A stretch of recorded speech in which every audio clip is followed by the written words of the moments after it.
ராமு கதவை தட்டிய சத்தம் அவர்கள் இருவரின் இதயத்தையும் வேகமாக அடிக்க வைத்தது. மீனா பதட்டத்தில் வேகமாக எழுந்தாள். மழையில் நனைந்த சேலையை சரி செய்தபடி வேகமா ஆனந்த் கதவை திற என்றாள் மெதுவான குரலில். ஆனந்த் வேகமாக சென்று கதவை திறந்தான். ராமு உள்ளே வந்தான். அவன் முகத்தில் பயணக் களைப்பும் சற்று சந்தேகமும் தெரிந்தது. மீனா பதட்டத்தில் சேலையை சரி செய்தபடி வேகமா ஆனந்த் கதவை திற என்றாள் மெதுவாக. ஆனந்த் வேகமாக சென்று கதவை திறந்தான். ராமு உள்ளே வந்தான். முகத்தில் நீண்ட பயணக் களைப்பு, தோளில் பை, கையில் நனைந்த குடை. என்னடா இவ்வளவு நேரம் கதவை திறக்கல என்றான் ராமு சந்தேகமாக இல்லாமல் சாதாரணமாக. மீனா சமையலறையில் இருந்து வந்து சமாளித்தாள். மழையில் ரொம்ப நனைஞ்சோம், அதான் நான் உடை மாத்திக்கிட்டு இருந்தேன். ஆனந்தம் மாடியில இருந்து இப்போ தான் இறங்கி வந்தான். சத்தம் கேட்கல போல என்றாள். அவள் குரல் சற்று நடுங்கினாலும் முகத்தில் புன்னகையை வைத்திருந்தாள். ராமு இருவரையும் ஒரு பார்வை பார்த்துவிட்டு, சரி, பஸ் லேட், ரோடு முழுக்க தண்ணி, ரொம்ப களைப்பா இருக்கு, சாப்பிட்டு தூங்கணும் என்றான். இரவு சாப்பாட்டின் போது மூவரும் ஒன்றாக உட்கார்ந்தார்கள். டைனிங் டேபிளில் 3 தட்டுகள், நடுவில் சூடான ரசம், கூட்டு. ஆனால் அங்கே ஒரு வித்தியாசமான அமைதி நிலவியது. ராமு சாப்பிடுவதில் கவனமாக இருந்தான். ஆனால் ஆனந்தும் மீனாவும் அடிக்கடி ஒருவரை ஒருவர் ரகசியமாக பார்த்து கொண்டார்கள். அது தவறான பார்வை இல்லை, ஆனால் சொல்ல முடியாத ஒரு ஈர்ப்பு இருந்தது. சில மாதங்களாகவே மீனாவுக்கு ஆனந்த் மேல் ஒரு தனி பாசம். ராமு எப்போதும் வேலை, வெளியூர் பயணம் என்று இருக்க, வீட்டில் தனிமையில் இருக்கும் மீனாவுக்கு ஆனந்த் தான் பல நேரங்களில் துணை. மீனாவின் கண்களில் அன்று ஒரு புதிய மின்னல் இருந்தது. மழையில் நனைந்து ஆனந்த் அவளுக்கு டவல் எடுத்து கொடுத்த போது ஏற்பட்ட அந்த சின்ன தொடுதல், அந்த சின்ன பதட்டம் இன்னும் அவள் மனதில் இருந்தது.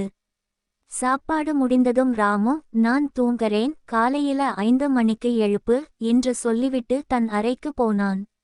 சில நிமிடங்களில் அவன் குரட்டை சத்தம் லேசாக கேட்க ஆரம்பித்தது. வீடு அமைதியானது. ஹாலில் மழை சத்தம் மட்டும். மீனா தூங்க போகாமல் ஜன்னல் அருகில் நின்றாள். அவள் உடம்பில் இன்னும் மழையின் குளிர் இருந்தது, ஆனால் மனதில் ஒரு வெப்பம். அவளுக்கு ராமு மேல் கோபம் இல்லை, ஆனால் ஒரு ஏக்கம் இருந்தது. தன்னை யாராவது புரிந்து கொள்ள மாட்டார்களா, மனசு விட்டு பேச மாட்டார்களா என்ற ஏக்கம். ஆனந்த் மெதுவாக ஹாலுக்கு வந்தான். அண்ணி, இன்னும் தூங்கலையா என்றான். மீனா திரும்பி பார்த்தாள். அவள் அப்போது ஒரு மெல்லிய வெள்ளை நைட்டியில் இருந்தாள். மழை வெளிச்சத்தில் அவள் முகம் இன்னும் அழகாக தெரிந்தது. தூக்கம் வரல ஆனந்த் என்றாள். இருவரும் சிறிது நேரம் பேசாமல் நின்றார்கள். வெளியே மின்னல் வெட்டியது. ராமு எப்போதும் இப்படித்தான். வந்தான், சாப்பிட்டான், தூங்கினான். என்கிட்ட ஒரு வார்த்தை கூட மனசு விட்டு பேச மாட்டான் என்றாள் மீனா, குரல் சற்று கம்மியாக.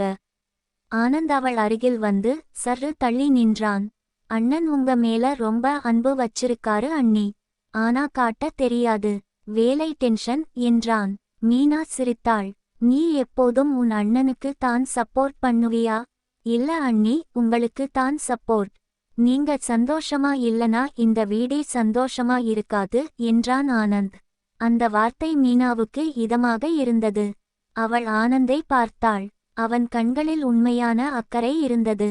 நீ மட்டும் தான்டா என்னை புரிஞ்சிக்கிற என்று சொல்லி அவள் கண்கள் லேசாக கலங்கின. ஆனந்த் பதட்டமாக, அண்ணி ப்ளீஸ் அழாதீங்க என்றான்.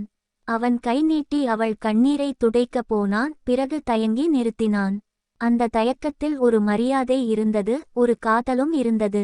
மீனா தானே தன் கண்களை துடைத்து கொண்டாள். சரி விடு, நான் போய் தூங்குறேன் என்று திரும்பினாள். அப்போது தான் லட்சுமி பெரியம்மா தண்ணீர் குடிக்க ஹாலுக்கு வந்தார். ஜன்னல் வழியாக ஆனந்தும் மீனாவும் பேசிக்கொண்டிருப்பதை பார்த்தார். அவர் மனதில் சின்ன சந்தேகம் வந்தது. இந்த நேரத்துல இவங்க என்ன பேசுறாங்க என்று நினைத்தார்.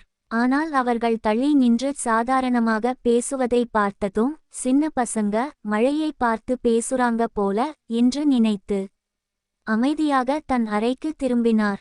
மீனா தன் அறைக்கு போகும் முன் திரும்பி ஆனந்தை பார்த்து, குட் நைட்டா என்றாள் மெதுவாக. ஆனந்த் புன்னகையுடன், குட் நைட் அண்ணி, நல்லா தூங்குங்க, எதையும் யோசிக்காதீங்க என்றான். மீனா படுக்கையில் படுத்தாள். ராமு ஆழ்ந்த தூக்கத்தில் இருந்தான். ஆனால் மீனாவின் மனதில் ஆனந்தின் வார்த்தைகள் தான் ஓடிக்கொண்டிருந்தன.